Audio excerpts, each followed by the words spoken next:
Bueno, la clase de hoy es de fiebre de origen desconocido.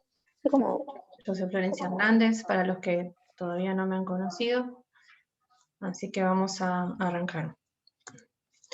Como objetivos para esta clase yo me planteé recordar definiciones que generalmente se nos confunden, como fiebre de origen desconocido, síndrome febril sin foco, fiebre prolongado y fiebre persistente. Conocer las causas más frecuentes de la fiebre de origen desconocido, identificar los pacientes potencialmente graves, establecer los escenarios en los que vamos a evaluar al paciente y el orden de estudio de los pacientes con fiebre de origen desconocido y finalmente saber cuándo derivar a un paciente. Las definiciones de fiebre de origen desconocido varían según de dónde uno lea, según la literatura española, estadounidense, lo de acá. Yo elegí esta para trabajar en esta clase, que es todo paciente con fiebre de más, igual o más de 8 días de duración, en el que no tengamos una causa conocida después de haber hecho una anamnesis extensa y un examen físico exhaustivo, y según de dónde leamos puede incluir o no unos exámenes complementarios iniciales, en general por lo menos un laboratorio. O sea, esto quiere decir que un chico que vino con más de una semana de fiebre, que nunca se estudió, tal vez con unos simples laboratorios iniciales lo diagnosticamos. Entonces la idea es saber que es un chico que ya tuvo cierto estudio por médicos, que aún no se llegó a un diagnóstico. Bueno, y a diferenciar otras definiciones, fiebre sin foco, generalmente hablamos de que fiebre de menos de 7 días. Cuando hablamos de síndrome de fiebre periódica, generalmente son 3 o más episodios febriles, generalmente se habla de más de 6 meses de evolución, con intervalos en el medio en el que el paciente está asintomático y sin fiebre. Y como síndrome febril prolongado, un paciente con fiebre de más de 21 días, que tuvo por lo menos una semana de estudio exhaustivo, generalmente intrahospitalario, en el que todavía no tenemos un diagnóstico etiológico. En muchas bibliografías, el síndrome febril prolongado se superpone con la fiebre de origen desconocido. Así que bueno, cuando uno va a leer sobre estos temas, es bueno revisar la definición que utilizan según la bibliografía. Como causas más frecuentes de la fiebre de origen desconocido van a depender mucho de dónde estemos parados, ¿sí? Yo voy a hablar más que nada de lo que es Argentina. La mayoría de las veces, la fiebre de origen desconocido es una presentación de una enfermedad muy común que tiene una manifestación que no es tan frecuente, o a la que estamos acostumbrados a ver. Muchas veces son causas benignas que pueden resolver espontáneamente, incluso sin diagnóstico, dejar el chico de tener fiebre y no arribar a una etiología. Sepamos que a menor edad del niño es más probable que el origen sea infeccioso, ya que a mayor edad del niño o mayor duración de la fiebre es más probable que la etiología sea tumoral o inflamatoria, como parámetro general, ¿no? Bueno, en esta revisión sistemática de 2011 evalúa varios países y como causas más frecuentes en todos lados de fiebre de origen desconocido van a ser las infecciones, ¿sí? Con un 51%, de las cuales, de este 51%, un 59% en general se trata de infecciones bacterianas. Y fíjense que seguido a esto vamos a tener los que no tienen un diagnóstico etiológico. O sea, hasta un 23% de los pacientes no se diagnostica lo que tuvieron y dejan de tener fiebre y andan bien. Un 11% es una cantidad, o son unas misceláneas que ahora vamos a comentar cuáles pueden ser, de etiologías no infecciosas, y de las que más nos importan, cuáles son más peligrosas, las colagenopatías representan un 9% y las enfermedades malignas un 6%. Varía un poco según de dónde veamos los estudios, pero en general es muy similar el porcentaje de las causas. Como causas infecciosas, yo las separé en localizadas y generalizadas. Las más frecuentes las resalté en rojo, y vamos a ver frecuentemente como causa de fiebre de origen desconocido la osteomielitis, la endocarditis bacteriana, las infecciones de tracto urinario, tanto alto como bajo, neumonías, después pueden ser abscesos de cualquier tipo, mastoiditis, sinusitis, Y como enfermedades generalizadas pueden ser por etiología viral, bacteriana, parasitaria o fúngica, y dentro de las virales, como más frecuentes, el citomegalovirus, el virus de Epstein-Barr, hepatitis B y C, HIV, y no nos olvidemos del dengue, ¿sí? Y bueno, dentro de las bacterianas, la gran prevalencia que tenemos en Argentina es tuberculosis, recordemos también que puede haber leptospirosis, bartonelosis y salmonelosis como dentro de las causas bacterianas. Algunas de ellas pueden tener cierta focalidad, pero en general son enfermedades que se presentan como sistémicas. Dentro de las parasitarias, como frecuentes, toxoplasmosis Chagas y toxocara, y después con algunas fúngicas y otras más raras que una vez que agotemos el estudio de las más frecuentes las vamos a pensar. Después tenemos etiología reumatológica como más frecuente en niños, la artritis idiopática juvenil y el lupus. ¿Sí? Después hay otro tipo de vasculitis y Kawasaki que tenemos que pensarlas, pero no sería lo más frecuente. Como autoinmunes, la enfermedad inflamatoria intestinal en cualquiera de sus dos formas. Acordarnos también de la esteocitosis, que se puede presentar como una FOD. Dentro de las neoplásicas, la gran mayoría que se pueden presentar con fiebre de origen desconocido van a ser las leucemias y los linfomas. Y después dentro de estas que hablábamos como misceláneas, recordar lo que es la fiebre facticia, que es cuando es una fiebre simulada, ya sea por manipulación de los síntomas del chico o por manipulación del termómetro, que se puede englobar o no dentro del síndrome de Munchausen, que sea que lo simule el mismo niño, o Munchausen por poderes, que es cuando los padres o tutores manipulan al niño para simular enfermedades. Y la fiebre medicamentosa, que hay muchos medicamentos que a través de un mecanismo inflamatorio pueden producir fiebre.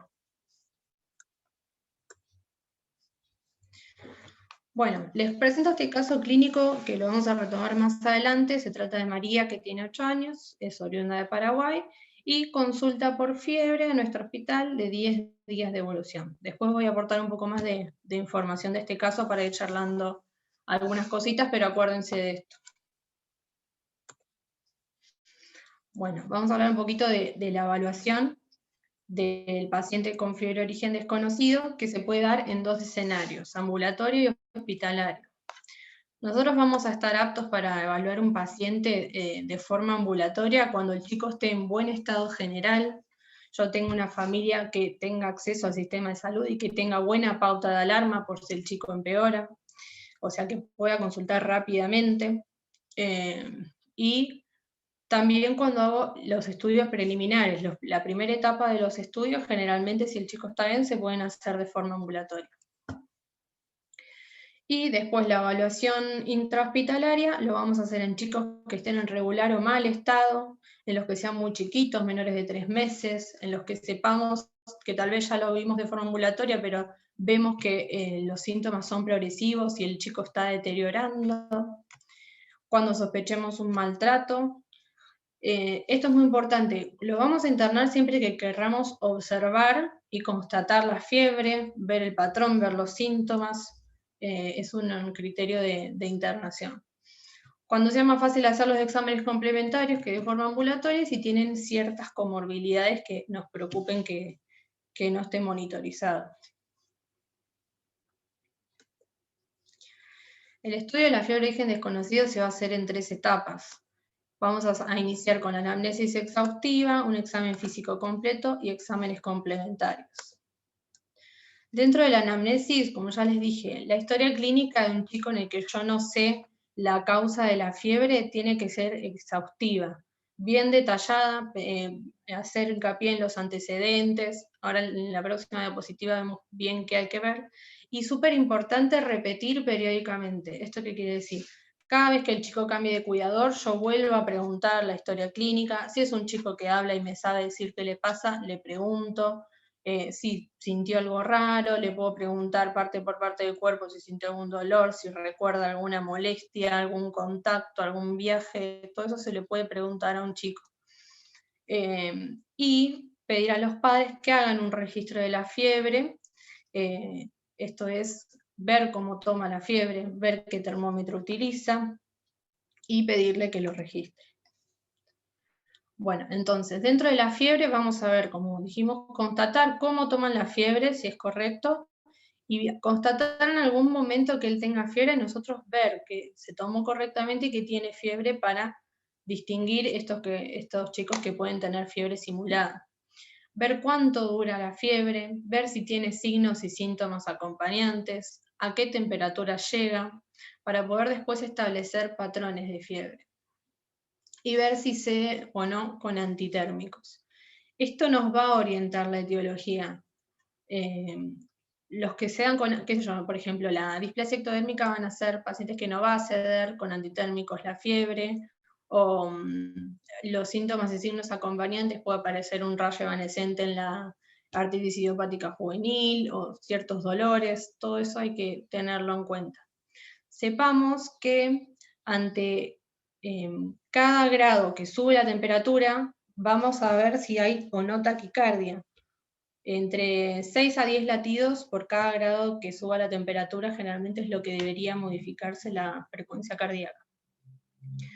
Interrogar al niño y a los padres si hicieron viajes en el último tiempo. Hay enfermedades que pueden tratarse de viajes que se hicieron hace muchos años.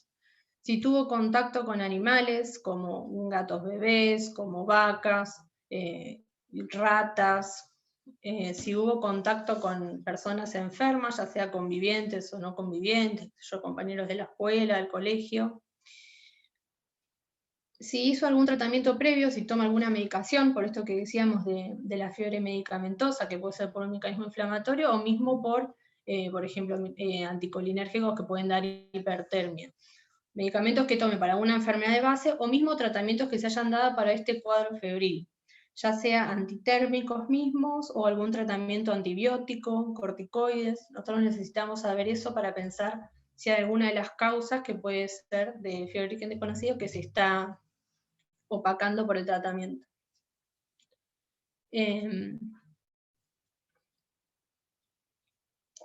Ver cirugías, si el chico fue operado alguna vez, si tiene cirugías que comuniquen con su cuerpo, con la vía externa, digamos, como una traqueotomía, gastrostomía, válvulas de derivación ventrículo-peritoneal, todo eso, y cirugías abdominales, nos van a dar un parámetro de si puede haber un foco de infección postquirúrgico ahí. Lo mismo los procedimientos odontológicos, mismo para saber si eso está infectado o para ver como foco de endocarditis.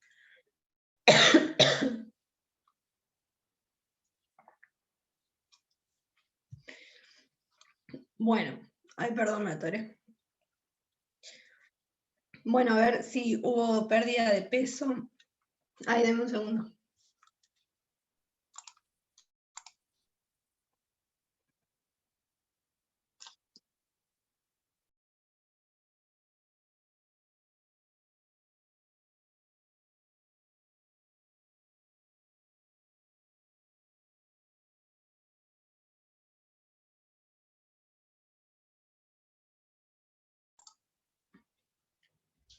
¿Ahí me escuchan?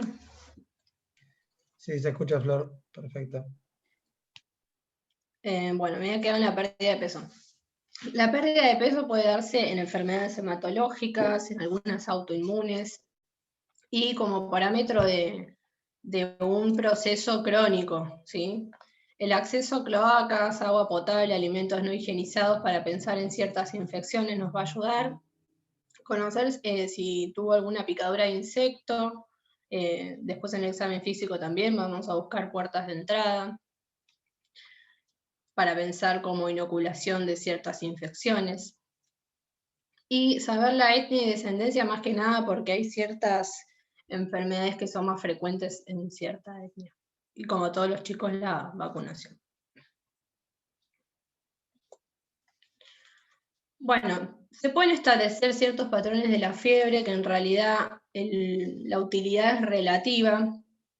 La fiebre intermitente que se puede ver en infecciones piógenas, TBC, linfoma, remitente, que es cuando fluctúa en ciertas infecciones virales o endocarditis. Cuando no tiene fluctuaciones mantenidas se puede pensar en salmonelosis. Cuando es recidivante, que puede estar afebril algunos días y después volver a tener fiebre, tengo que pensar en malaria, borreliosis y linfoma. Y fiebre recurrente, que es fiebre a largo plazo, que por unos momentos tiene, por otros no, son trastornos más bien crónicos o inmunodeficiencias.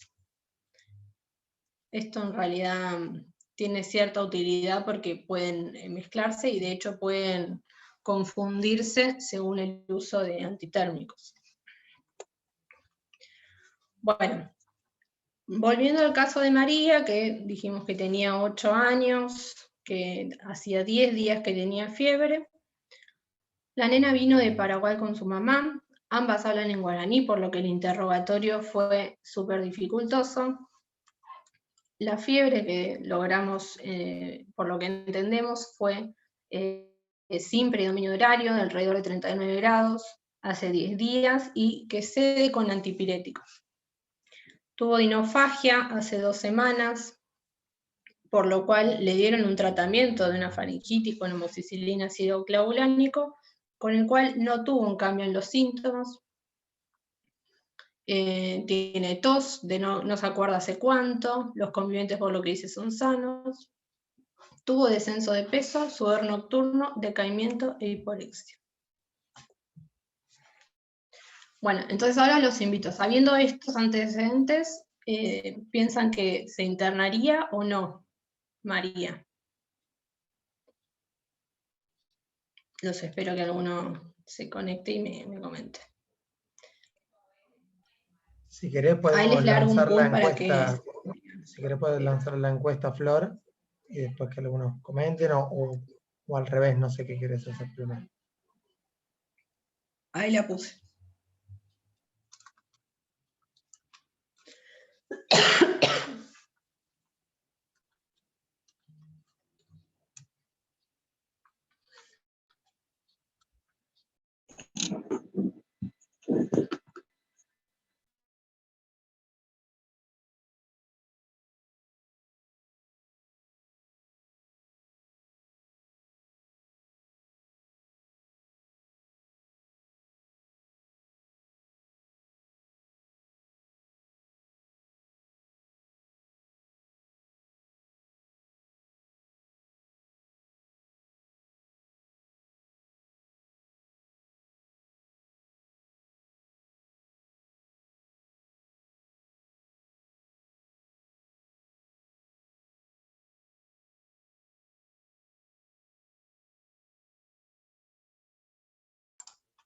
Ahí se estancó en el 50%, ¿alguno más que vaya a votar o cerramos?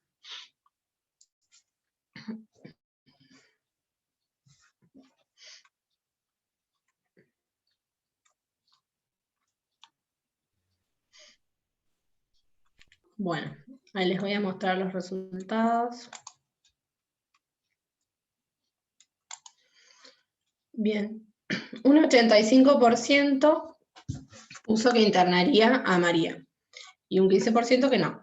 Ahora los invito a que algunos se abran el micrófono y me comente por qué sí o por qué no. No sé si hay una respuesta correcta, es más bien para charlarlo, pero bueno, para ver qué les parece. Yo puse que sí porque llevaba 10 días de evolución y no estaba mostrando ninguna mejoría. Tal vez habría que Bien. observarla más en detalle o hacerle un seguimiento más cercano. Bien. Perfecto. ¿Alguien más? No, y también puede ser por ahí porque el relato con los familiares no es del todo bueno y se pierden por ahí datos importantes del día a día que sería bueno tener en cuenta. Tal cual.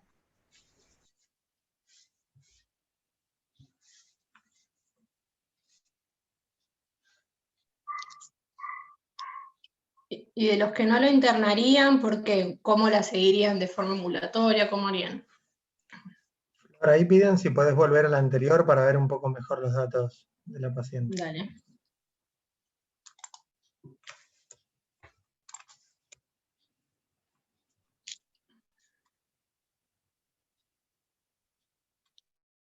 Al principio lo único que decía era que tenía 8 años, 10 días de fiebre y que era de Paraguay, nada más. Hola, Flor. Yo Hola. una de las cosas por las que tampoco es que te internaría es porque con lo que ponías es como que está repercutida la nena. El decaimiento, en algún momento puse eso, el descenso de peso, hiporexia, digamos, como que esas cosas me llaman la atención, como que es una nena que ya está repercutida por lo que tiene. Y bueno, y el medio, como dijeron.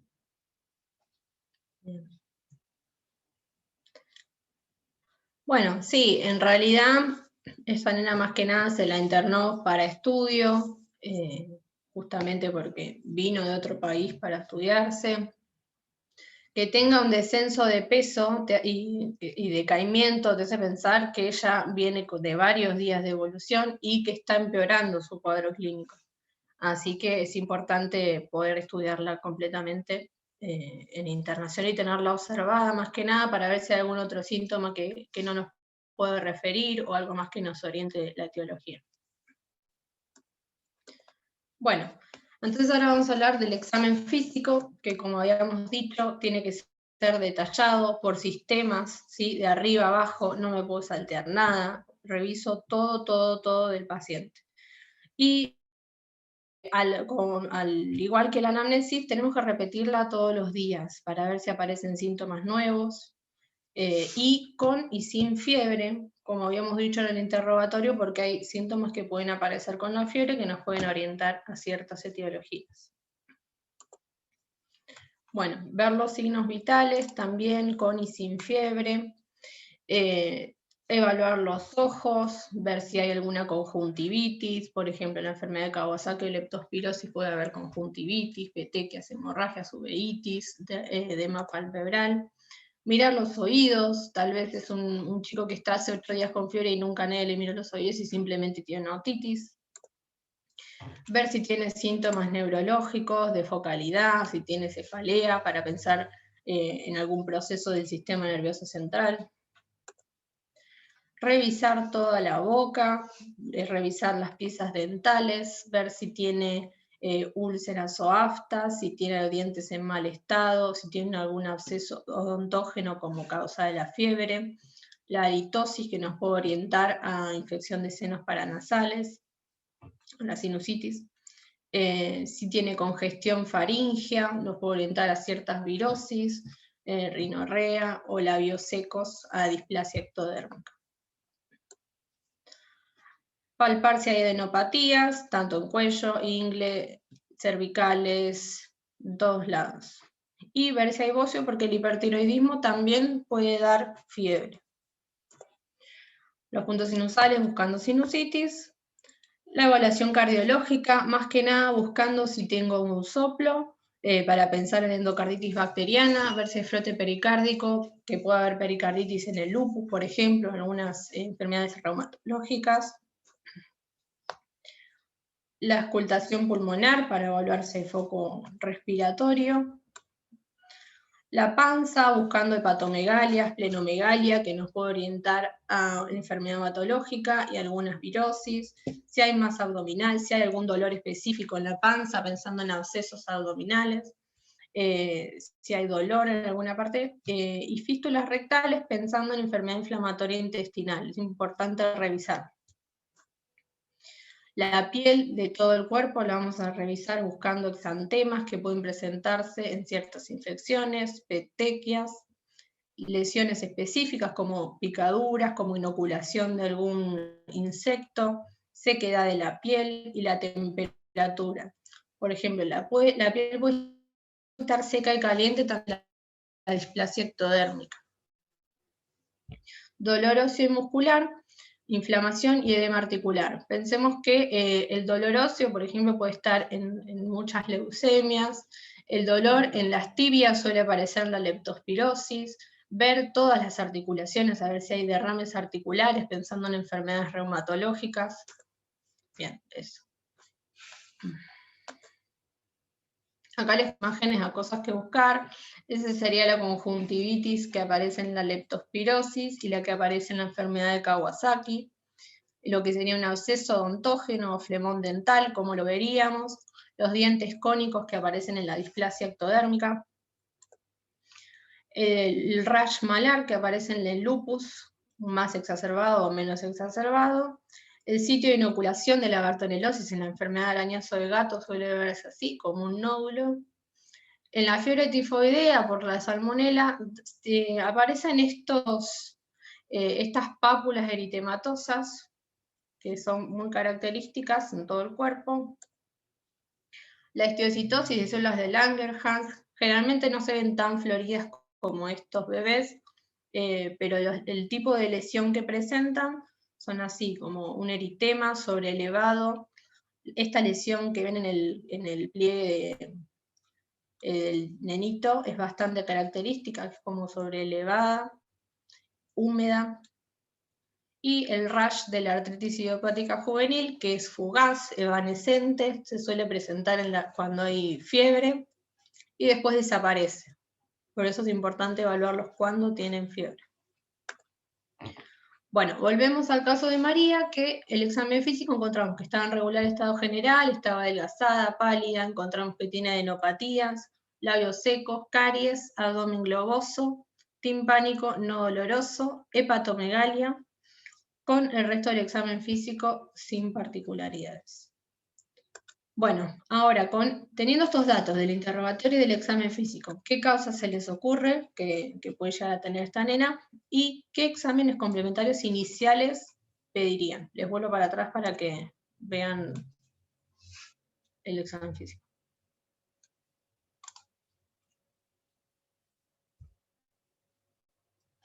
Invito a alguno que me comente qué le parece.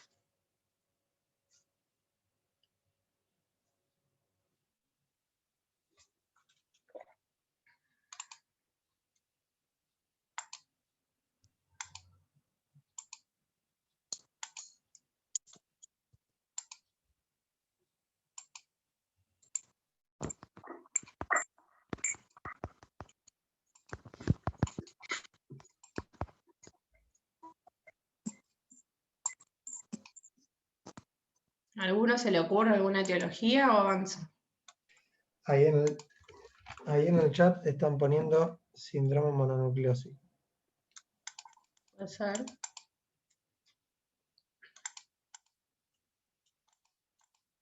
¿Alguien más?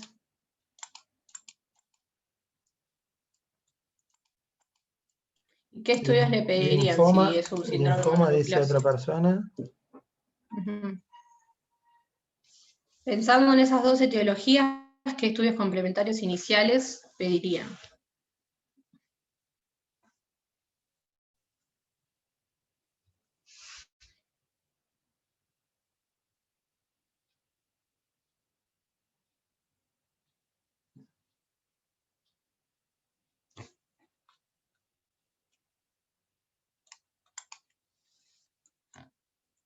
Bueno, pensando en esas dos etiologías, supongo que por lo menos un laboratorio inicial le pedirían, serologías, y bueno, vamos a avanzar cómo es las etapas de los exámenes complementarios que pedimos en estos chicos, ¿sí? También se van a pedir por etapas, porque uno con los exámenes complementarios iniciales va a tener una orientación de que pedir en una segunda etapa y según la sospecha clínica. En una primera etapa, generalmente le vamos a pedir a todos un hemograma y un frotis de sangre periférica, más que nada para ver si hay alguna citopenia, si hay leucocitosis. Según la fórmula me va a orientar a ciertas etiologías, si hay predominio leucocítico, linfocítico, plaquetopenia, que por ejemplo la plaquetopenia puede aparecer tanto en una enfermedad hematológica como en una virósica, como la leptospirosis o en el dengue. Reactantes de fase aguda, los que más vamos a utilizar es la PCR y la eritro, una química general, un examen de orina con sedimento, urocultivo, hemocultivos por 2. Dentro de los cultivos iniciales, los únicos dos que pediríamos en una primera etapa pueden ser los hemocultivos y urocultivos, los demás serían más adelante. Una placa de tórax, una PPD, le vamos a hacer a todos una PPD. Serologías iniciales vamos a pedir HIV, BDRL, toxoplasmosis, citomegalovirus, Epstein-Barr, hepatitis B y C. Y estos que pusimos abajo se van a pedir o no según la epidemiología o la clínica que tenga el paciente. Brucelosis, bartonelosis, el test de Widal, que es para buscar salmonela. ecografía abdominal y la procalcitonina y ferritina como reactantes de fase aguda que pueden o no pedirse. Después, en una segunda etapa, se van a repetir el examen físico y la anamnesis, a ver si aparece algún dato nuevo que nos oriente, y se pueden repetir los estudios de la primera etapa. Eso según como uno quiera. Después, si está recibiendo algún fármaco, se puede suspender de a uno para ver si alguno es el causante de la fiebre. Pedir estudios inmunológicos como el factor reumatoideo, que nos va a orientar a la fiebre, a la artritis reumatoidea, los anticuerpos ANA, ANCA para buscar vasculitis, lupus, el anti-ADN. Las inmunoglobulinas GAME, C3, C4, CH50 para descartar inmunodeficiencias, la PAMO y biopsia de médula ósea para descartar enfermedades hematológicas, los coprocultivos, que los vamos a pedir en realidad si tiene diarrea o alguna clínica abdominal que nos haga sospechar que puede tener una infección. Van a ser en realidad examen coprológico de virus, bacterias y parásitos. Camografía se puede no pedir. En esta segunda etapa, o tal vez en una tercera etapa, un ataque abdominal, si tiene clínica abdominal, y según la epidemiología y la clínica del niño, vamos a pedir estudios, serologías para dengue, leptospirosis, malaria, leishmaniasis. ¿Sí? Y en una última etapa, siempre va a haber otros estudios que uno va a poder pedir si tiene alguna sospecha clínica determinada. Y si sigue sin diagnóstico después de todo eso, se pueden ampliar a otras serologías de enfermedades más raras, que esto ya va a ser dominio del especialista, biopsias de ganglios y otros órganos, radiografías de senos paranasales o TAC de senos paranasales. Puedo pedir una exploración otorrinolaringológica, enema de colon, y un PET scan, como dentro de los estudios más complejos que se pueden pedir buscando una focalidad de la infección. Bueno, después hay algunos estudios de PCR y procalcitonina que en realidad mucha utilidad para la fiebre de origen desconocido no nos serviría. más que nada saber que la procalcitonina tiene una sensibilidad mayor que la PCR de 0,85, la procalcitonina es 0,69, la PCR, para detectar infección bacteriana severa. Las dos son útiles. La especificidad es similar, es relativa entre 0,80 y 0,75. Y saber que la procalcitonina se va a elevar más rápidamente, teniendo un pico a las 8 horas, y la PCR generalmente el pico lo va a hacer a las 36 horas. La utilidad que va a tener esto es para descartar, en realidad para una PCR, un eritro, una procalcitonina normal, nos va a ayudar a pensar que es menos probable que tenga una etiología infecciosa o inflamatoria, entonces podemos estudiar al paciente con más tranquilidad mientras el paciente esté bien. Pero no nos va a orientar mucho más que eso. Bueno, se le hicieron un montón de estudios a esta nena, de laboratorios como laboratorios iniciales, una PCR y eritro elevada, TGO elevada, LDH elevada. En una segunda etapa se le pidieron todas estas serologías, hemocultivo, sedimento, PPD, ecografía, y lo que se encontró es que tenía una hepatosplenomegalia, líquido libre interasas y en hipogastrio. Y como estudios de tercera etapa, ya para esto la nena claramente se había transformado en un síndrome de fiebre prolongada, porque pasaron un montón de días entre que se hizo estos estudios y se siguió sin diagnóstico. Dentro de todos los estudios se estudió para TBC, anticuerpos, para infecciones por parvovirus, por brucelosis, leishmaniasis, todo normal. Foco con el ecocardio, fondo de ojo, todo normal, PAMO normal. Se encontró la resonancia que tenía derrame articular en codos y rodillas, y en la TAC que tenía un derrame pleural pequeño y líquido en cavidad pelviana, las adenopatías que ya habíamos encontrado, GAME disminuidas y ferritina aumentada. Bueno, ahora con estos datos, ya tenemos la anamnesis, el examen físico y todos los exámenes complementarios. ¿Se les orienta algo más? ¿Algún estudio? ¿Le faltaría pedir algún estudio para confirmar algo? ¿En qué piensan? ¿O qué harían en esta instancia?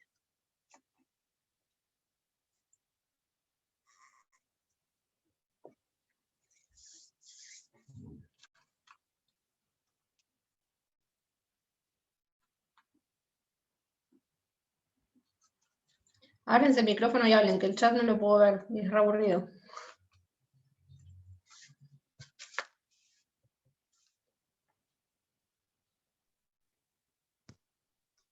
¿Podés volver un segundo, por favor, a la diapositiva del laboratorio? Ahí les dejo un ratito la primera y después pongo la otra.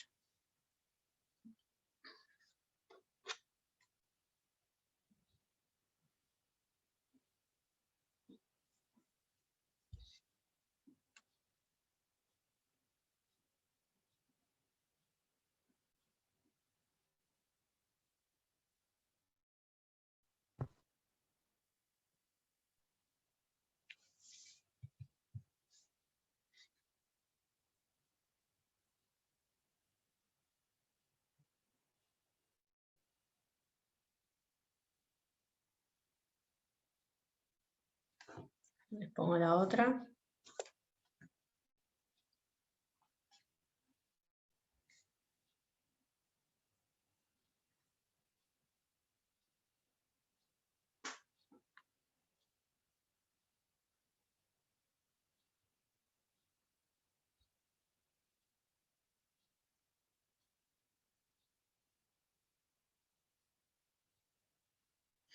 Recalculando, tiene descenso de peso, hepatomegalia, ahora encontramos que tiene una policerositis, tiene reactantes de fase aguda aumentados, ¿qué etiologías se orientan, digamos?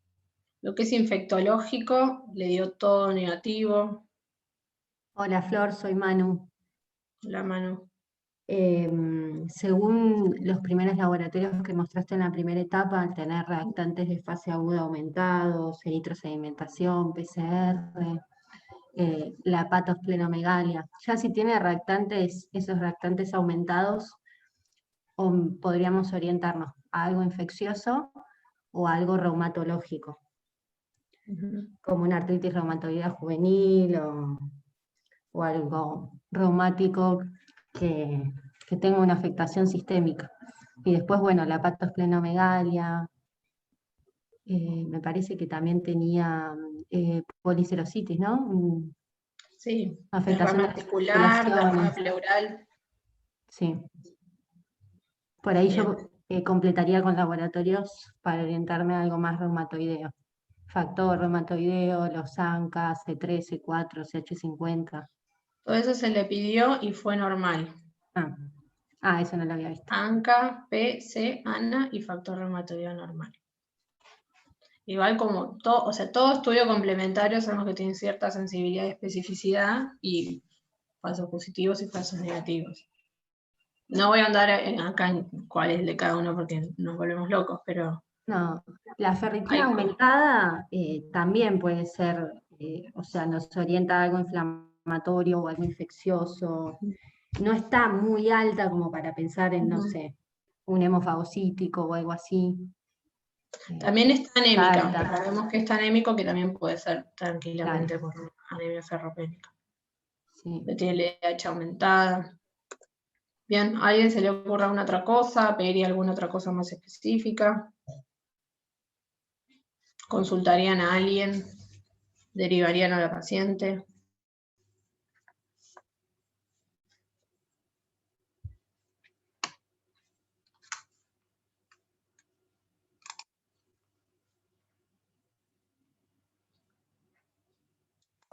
Hola, yo por más que tenga los el ANA, el ANCA, pensaría también en un lupus, tiene serositis, tiene afectación articular, está anémica, no me acuerdo si estaba plaquetopénica, bueno, las gamas están disminuidas, no sé, es como, no me acuerdo bien todas las cosas, pero sí haría una interconsulta con reumato y coincido con Manu de que me voy más para el lado reumatológico. Genial. Bueno.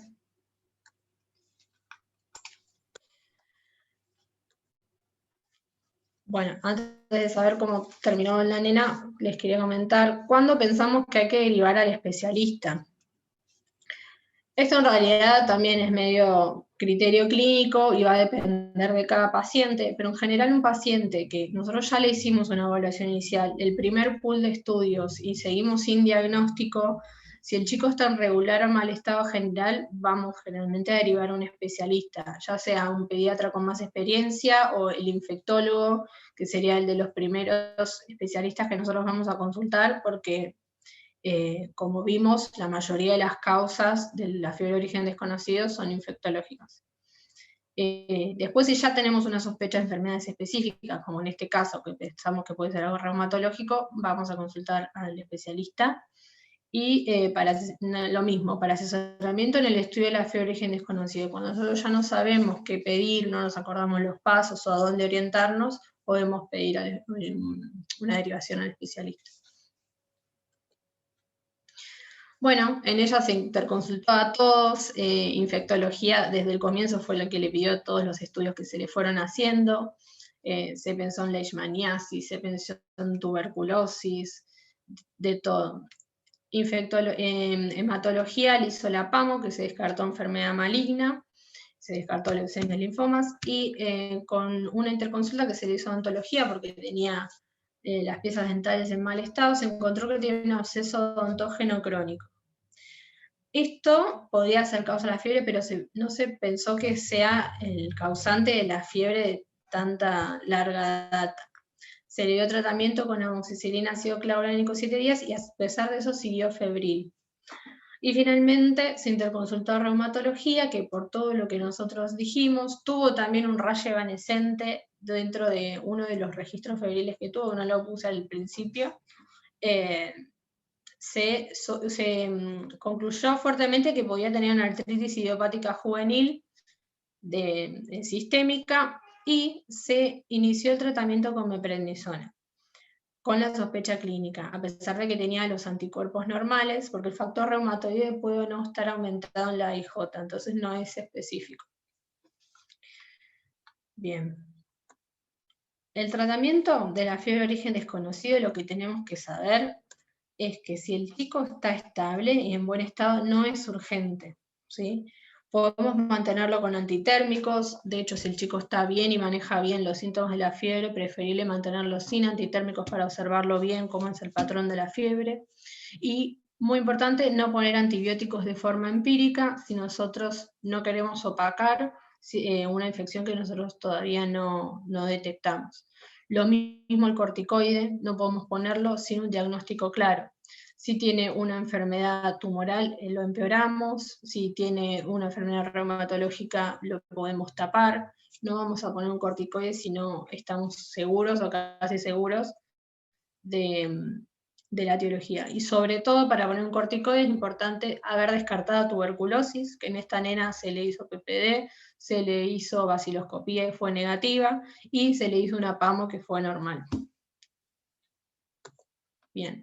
Y saber que como pronóstico de la fiebre de origen desconocido en general es benigna, autolimitada, muchas veces resuelve sin tener una etiología y el chico está bien y no vuelve a repetir. Entonces, quedarnos tranquilos que mientras nosotros controlemos al chico, puede incluso resolver sin que lleguemos a la causa de la fiebre de origen desconocido. Esta es la bibliografía que usé y eso es todo. Gracias y feliz día. Aprovechen a hacer preguntas, creo que están conectados los chicos de infectología, los que pueden le respondo yo y lo que no molestamos a los infectólogos. ¿Alguno tiene alguna duda?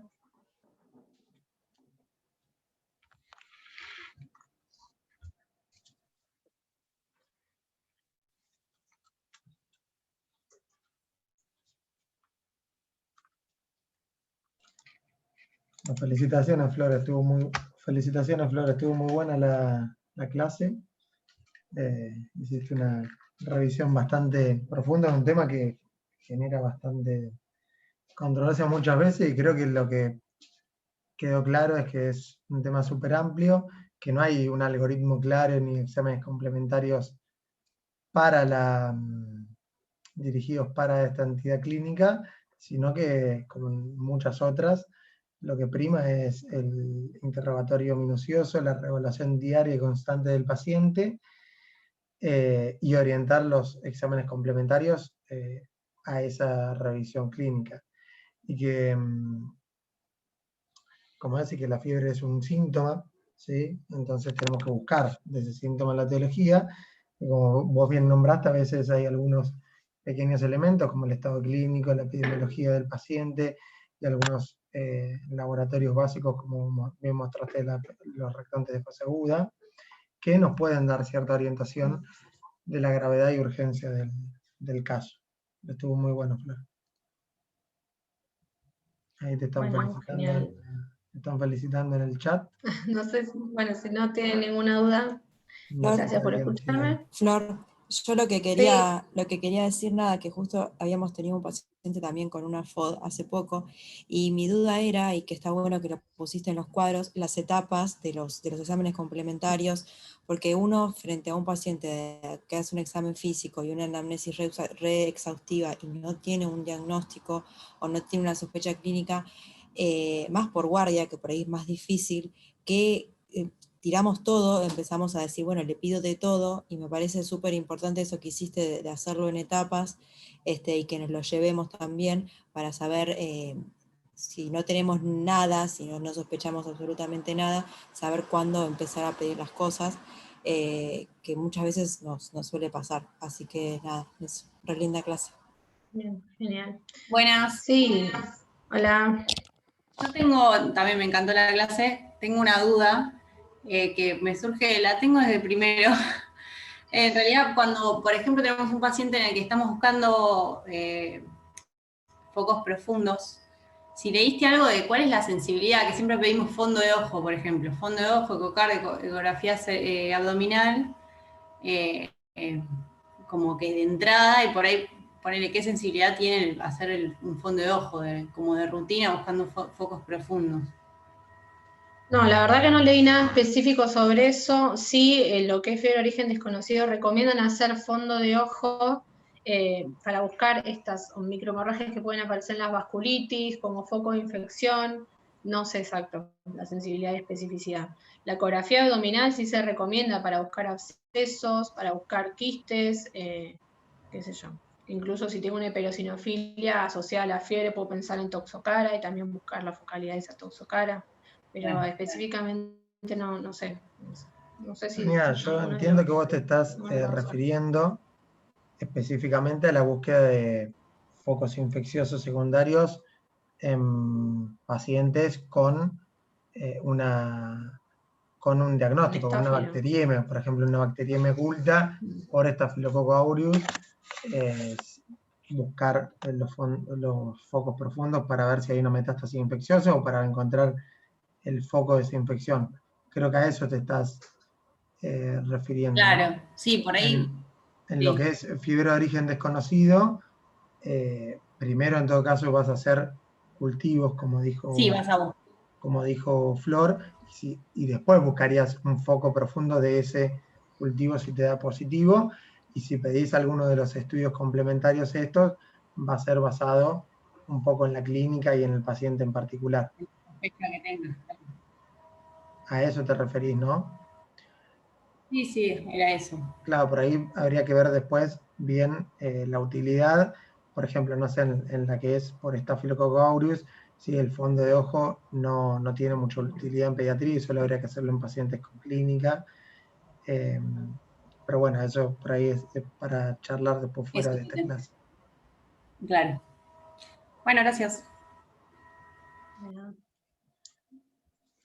Bueno, nada, chicos, recordar eso, acordarnos que en un paciente con fiebre de origen desconocido tenemos que repetir el interrogatorio del examen físico, que eso ya nos va a aportar un montón de datos extra a los que probablemente teníamos con ver al paciente una sola vez en un consultorio. Saber que podemos estudiarlo inicialmente de forma ambulatoria y, bueno, recordar los pasos. Los pasos en realidad van a ser individualizados, ¿no? Las etapas de los estudios complementarios van a depender del paciente que yo tenga y la sospecha clínica, que probablemente voy a tener alguna con el examen físico y la anamnesis. Bien. Bueno, listo. Si no hay ninguna otra duda, cierro. Chao, gracias, Flor. Adiós.